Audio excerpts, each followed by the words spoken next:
to Drover Talk, real students with real conversations. This podcast was produced by the USAO Department of Communication.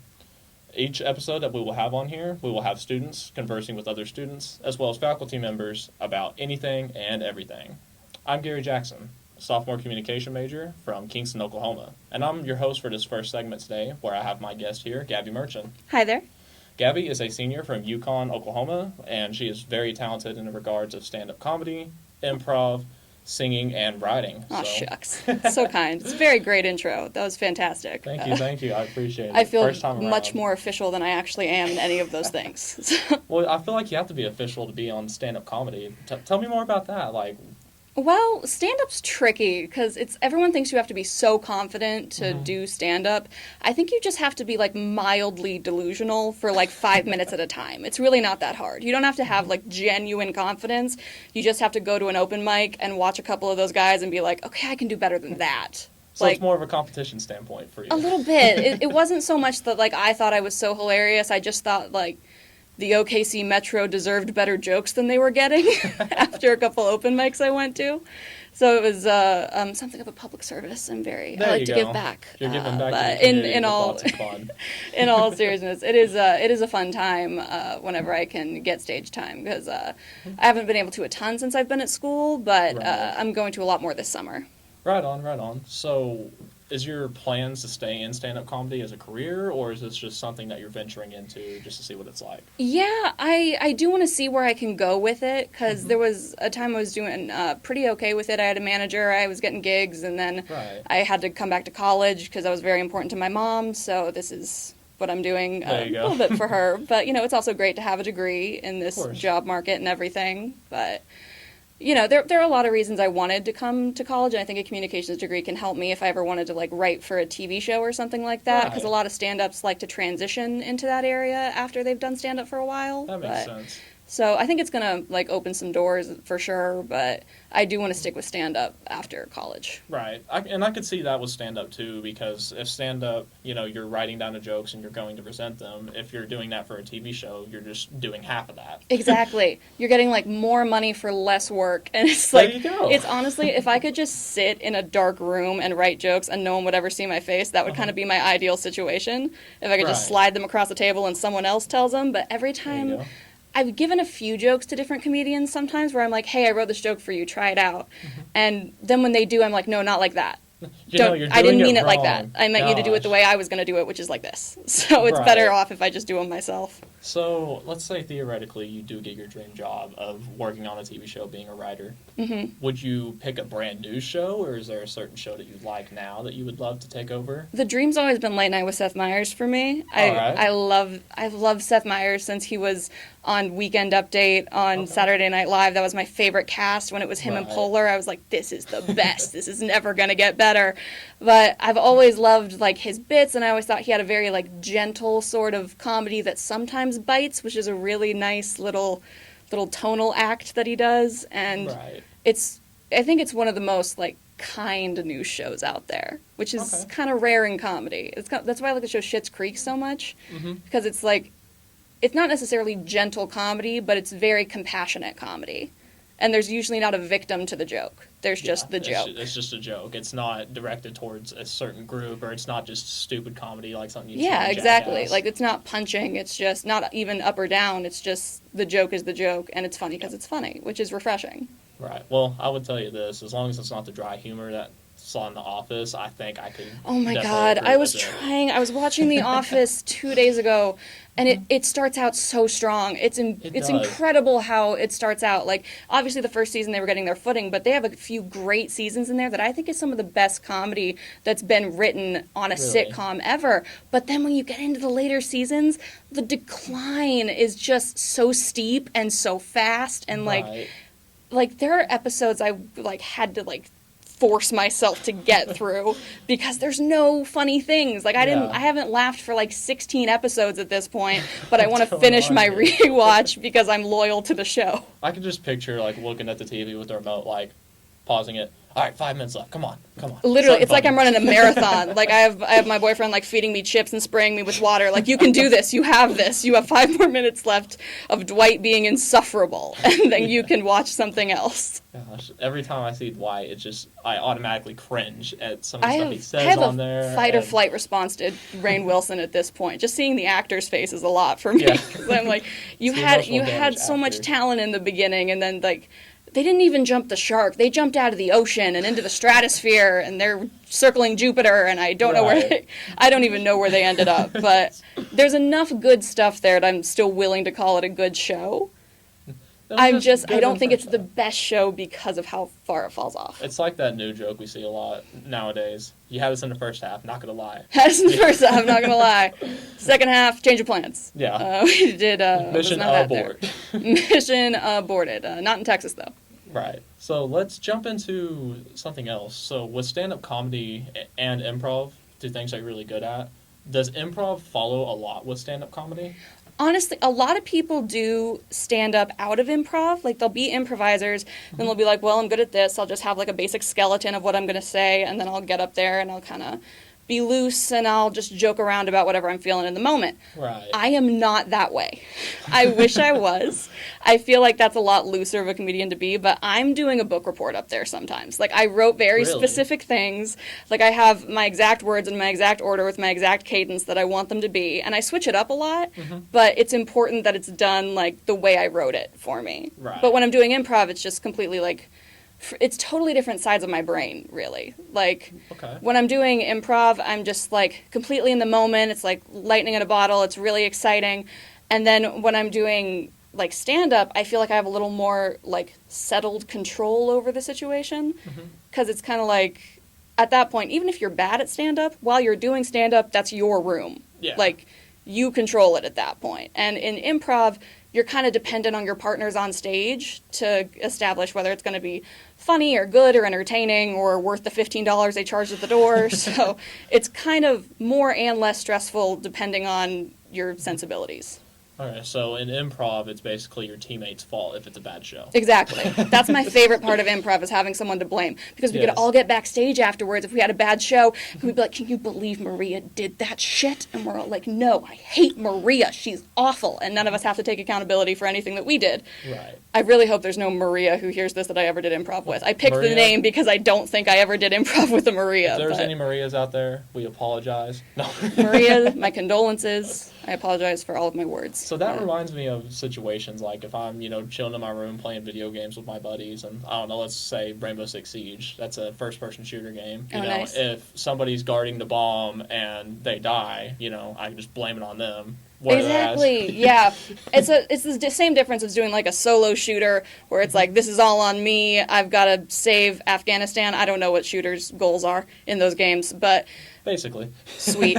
But whenever you're on a team, like, that's part of the fun, is that you can like not just blame each other, like, it's fun to say that, but also Right. like share in the victories and course. have somewhere soft to land in the failure. And it is a very it's a very tender art. I think Yeah. it's a really beautiful thing, even if I don't always enjoy watching every improv troupe that sends me a mailing list. Right. So it's a big teamwork event, and Mhm. almost seems like there needs to be some sort of leadership if you're the main Oh, there's role. there's a totem pole in every improv troupe I've ever been in. There's always a Uh-huh. hierarchy, and it is a very like sweet, lovely community most of the time, but that hierarchical structure can get problematic sometimes. Right. Like, I've seen people get like big heads about like, I'm in charge of this improv troupe, and I'm like, you live in the OKC metro, you're fine. Like, you don't need to make yourself a big deal for this. It's improv. It's But just improv. Chill out. it's just improv. I Yeah. wish they would make shirts that say, hey guys, it's just improv. Because the people who do it sometimes are like, no, it's a lifestyle, it's a philosophy, and that's all great. Right. But sometimes I'm just like, hashtag Taylor Swift, you need to calm down just a little. Every Right. now and then. But I also think it's great to be super passionate about the art. I just think to make it like your whole thing Yeah. is a lot. So, moderation in all things, including improv. Gotcha. So with stand-up comedy and improv, how do you incorporate singing into that? Oh, Now I well, I took a sketch class a while ago, it was actually after I was in a professional sketch theater, so I was kind of just taking it to re-up. Right. But I ended up writing a couple songs there. Wow. Okay. I ended up rapping a lot. I thought I would sing more than I rapped, but I was rapping quite a bit by the end. I wrote one about frat boys who, just this hypothetical frat who just rap? really looked after their mental health. They were like the Okay. mental health frat. So they were just like doing their mantras and writing in their journals and, all that.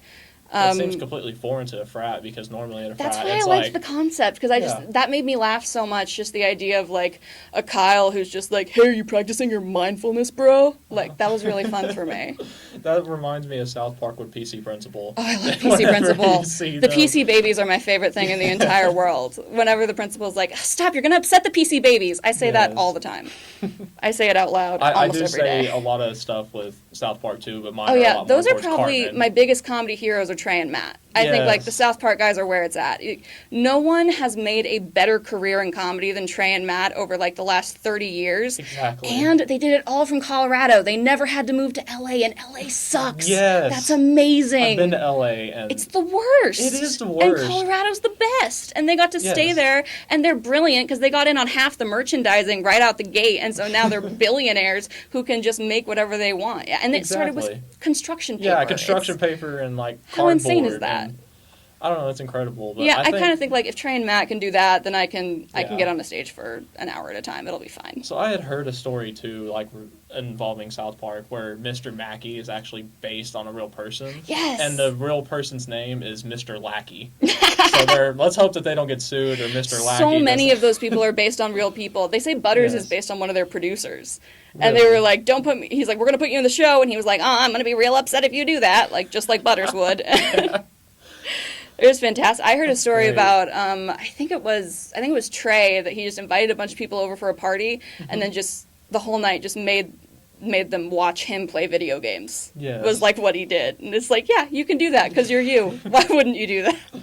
Yeah. Just everything I hear about them is like, that sounds like it's from South Park. So are you just like autobiographying to make Right. this show? Because it seems like they pull from real life like a lot. I think they do too, and I believe Stan and Kyle are both portrayed as Matt and Trey from the show too, is what I've Yeah. heard as well, which would make sense, It does, yeah. I think the best clips I've ever seen, though, as far as South Park, is not even the show itself, but watching Matt do the voice reenactments Mm-hmm. and like not even watching the cartoon with it. His ability to change from voices. Oh is yeah, it's insane. incredible. Have you ever seen his daughter do the voice of Ike? Oh my god! Because it's precious. It's the most adorable thing I've ever seen in my It life. is. It's just so much profanity coming from this adorable little cherub angel. He's like, hey, honey, can you say the most offensive thing that's ever been written? And she's like, yes, daddy. And it's so cute. I know, it's nothing like watching, a 1-year-old talk about cuss words. No, I'll it's say. fantastic. I mean, I think that is the first thing we should teach them. I think we should get them Yes. watching South Park right out the gate. Get them watching South Park and get them cussing so that way they're exposed to it Exactly. already. Make them entertaining. If they're going to be annoying, they should at least be entertaining. Nothing like watching a little 2-year-old screaming the F-bomb as he That would runs make me around like the 2-year-olds house. more. I'd be like, you know what? She's speaking facts. So, would you ever consider writing for a comedy show like that, potentially? Oh yeah, I Mm-hmm. would take. Honestly, like the reason I do stand up is because like I don't think anyone's gonna hire me at this point without a degree. Like, I would Right. write for any show that would have me in the comedy arena because I think honestly like any show is salvageable. I don't think I'm like above any one program, even though Mm-hmm. Right. there's some I'm not crazy about. I think just like being in a writer's room is such a cool experience. Like I had that when I worked at the sketch theater, and to like do that professionally would be so cool. It'd be so cool. It's not even the monetary aspect of it, but just getting to write stupid stuff. No, for a yeah, no, living. I'm gonna marry a Like, rich guy for that, so I don't have to worry about it. I'm just gonna like do my little comedy things the way I want to. There you go. Just be funny, and even if you only make $5 an hour, at least you got Exactly. It's like, Waldo that's 74. honey, I that have has a your bunch of money to spend. Why would I worry? Exactly. So I think that is going to be the end of this episode for the Jover Talk podcast. Thank you so much for being on the show and being our very first guest. Thank you so much for having me. Yes, I loved having you on here, and hopefully we can talk more about South Park later on. Oh, I bet we will. Of course. So like I said, that's going to be the end for the first segment of the Drover Talks, but don't go anywhere because we will have the second portion hosted by Preston Palm. Preston is going to talk to USAO's men's basketball coach, Chris Francis. My name is Joseph, and I am making a difference on Drover Difference Day.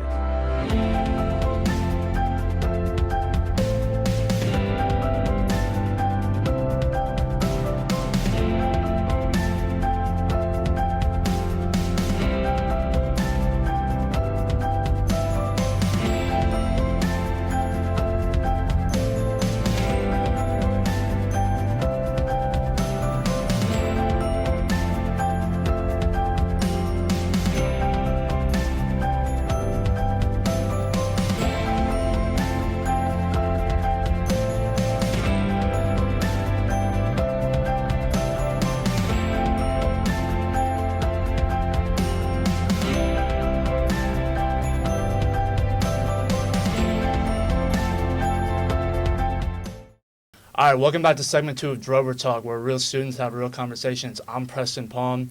I'm a comm major from North Carolina, in Boone specifically, and my guest today is our men's head basketball coach, Chris Francis. I appreciate you coming in. We had a few schedule mishaps, but we got it done, and we're good. So good. We were talking a little bit about ball outside before we were waiting for the interview, but I kind of just wanted to reel it back on your team, and really the first thing I wanted to ask was just about you specifically rather than the team. So You're about a month and a half in the off season. Right. Season didn't end how you wanted to. I'm just wondering how you've been since the season ended and kind of what your day-to-day has been since so early in the off season. Right. No, great question. Since the season ended, took a couple weeks off just to kind of recharge the batteries, and me and Coach Roach actually had the opportunity to go down to the Final Four, meet with a lot of coaches, go to a couple of different practices, and just kind of enjoy our time and all the hard work that we put in this season. And so once we got back, we kind of hit the road with the recruiting. That's kind of the big job that we got going on right now is trying to find the right fit for the university and our program. And so there's so many kids out there, and not only are we trying to recruit, but we're also trying to help some of these guys get their name out there as well. And so it's really hard for a high school senior and a JUCO, junior college transfer now to find a school, because everybody's staying in the transfer portal, which, if people aren't familiar with that, it's just it's the NCAA Division I and Division II basketball players that will transfer that hadn't had the opportunity to play at whatever school they're at, and a lot of those schools will stay in the NCAA realm, and which would hurt a lot of good high school players and junior college players, and that's kind of where we come in. We want to go get the best of the best, and if we can find a junior college kid or a high school guy, then we'll definitely take a chance on them and see what we can do with them. So with the whole, in the past probably 2 or 3 years, the transfer portal has just been crazy. You see a lot of people who were studs in high school having to transfer to maybe a smaller level school than a big name, big brand D1 school. Right. So and then part of that first question, I knew you were going to talk about recruiting. So for those who don't know and aren't that familiar with the coaching aspect of basketball, how early in the off season? You said you took a few weeks off, but how important and how early is recruiting for you, and just kind of your mindset for the off season? Yeah, it's and honestly, recruiting doesn't ever stop for us. We actually just signed a kid, Zach Hayes, yesterday, who we've been recruiting since probably last August when he came to our elite camp, and so it takes a long time to kind of develop that relationship and to make it genuine, and not just come in and throw something at a student and hope he commits in a week. It takes some time, and so doing that, recruiting-wise, it's all about relationships, and then sometimes the transfers, like we talked about earlier, we do get the Division I transfers and the Division II transfers, but not right away. Right. We wait until they realize that they're not the first priority at the bigger schools, and then we come in and make sure that they know they would be our first priorities here, and not only just to play basketball, but come in to a winning culture. I think the whole university can sell itself if we can get a kid on campus a lot of times that they'll commit, and we've knock on wood, we've never had a kid who we've brought on campus not come here. And Right. so I think that says a lot about our faculty and staff because they're really welcoming whenever we do bring kids on campus. So. And you kind of emphasize getting them on campus, sort of talking about getting them in person. And has that been a point of emphasis for you since obviously we are still a little bit removed from COVID? Right. And I'm sure recruiting was crazy during Yeah. COVID time. I'm sure Yeah. it was not fun. Just talk me through a Really little bit tough. of that process during that time Yeah. and how much how much of a relief it is for you to be able to bring kids on campus now that the pandemic is not as evident. The pandemic kind of forced us to kind of think out of the box a little bit, Right. How to get to know these guys and FaceTimes and Zooms and all the other electronical face-to-face stuff that we have. And so, but it wasn't the real thing. And now with that kind of behind us, and we can get out and go, go get guys and take them to lunch, take them to dinner, bring them on campus, get to really see who they are face-to-face. And so, and it shows a lot of commitment from us. There's times where we've, taken 4 to 5 hour trips just to pick up a kid, bring him here for an hour or two, and then drive another 5 hours back to drop him off. And so, but during those long car rides, that's whenever you develop the relationships with them, and it shows the kids like we really want them if we're if you're willing to do all that Yeah. for just to recruit Yep. them. And so, but that's that's kind of where we're at now. Back to doing stuff like that and seeing their parents and meeting their parents and going to high school games and meeting coaches. And so it's kind of a relief, like you said, to be able to do what we was brought up in this business to do, and but then also learn what we learned from COVID and how to use those tools to help us see kids that maybe be from a different country, FaceTime and kids from South Africa or wherever, Australia and all that. So that's interesting because obviously you do like face-to-face, in-person better, but COVID has kind of made it to where it's a double-edged sword to where obviously the FaceTimes and all that isn't ideal, but if you have to do it, you're ready for it Yeah. and you know exactly what to do. yeah, So that makes it a lot easier, and that kind of shows the bright side of it, even Yeah. though there weren't many. right, Um, definitely. So I'm excited for your recruits. I believe in you and your coaching staff, and I'm excited for all of that. I just want to run it back to your team this past season, though. Okay. So 17-13, lost in the first round. Mhm. Not what you wanted to happen, obviously. Right, You've right. had better seasons as USA head coach. Mhm. What do you take away? What is your biggest takeaway from this season as far as your roster, your team, just everything that happened this season? Right. No, I think we grew as a team. If you looked at our starting lineup, there were at times all sophomores that started, and a couple, and maybe one junior. And so we had to figure out how to handle the season whenever we got hit with a lot of injuries. Rory going down, all our bigs. We didn't have no bigs this season, and to end the season with the record that we had, still a winning record, still one game away from the national tournament. I think it says a lot about the culture we have at USAO. And so not only did the players learn and grow as basketball players, but I think as a coaching staff, we really had to dig deep and figure out how to make this work, and we did that. And give credit to my assistant coach Josh Roach, who had a lot to do with all the success we've had here in the last few years. And so, but I think taking it from this season, it's a lot of growth, and we got all those guys coming back. We lose an All-American in Sam Kello-Sealy. Just Your leading scorer. Yeah, and he's playing professionally right now, which is good.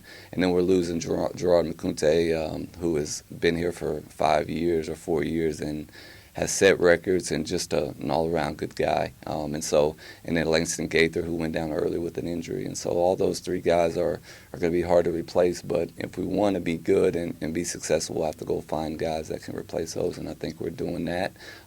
Everybody, all the guys have a different play and different style. And so obviously we won't be able to replace the exact skill set these guys have, but we'll be able to try to match it and see what happens. But So with that being said, how much, or not how much, but what specifically from this past season can you take into next year as a focal point to really use to build on Yep. starting a new season? And then on top of that, for a two-part question, is there anyone specific on your roster that you know is coming back that you look towards to be like, we're losing 3 seniors, 2 of them were 2 of our leading scorers. You're a leader now, and who Right. do you look? Is there anyone on the roster that you see that will fit that role next year? Right. Yeah, you answer your first question. We have a lot of shooters coming back. At one point, we led the country in shooting percentages, 3-point attempts, 3-point mates in all the divisions 1, Division 2, NAI, JUCO. And so we bring that core group back. So we'll be able to bring a lot of scoring on the outside back, and we just got to fit the pieces as far as bringing some size in and bringing some post players and some guys that can slash and finish at the rim. And so the guys that we got coming back that we expect to take that next step is Jaden Harrell, who was a sophomore point guard. He's been playing ever since his freshman season.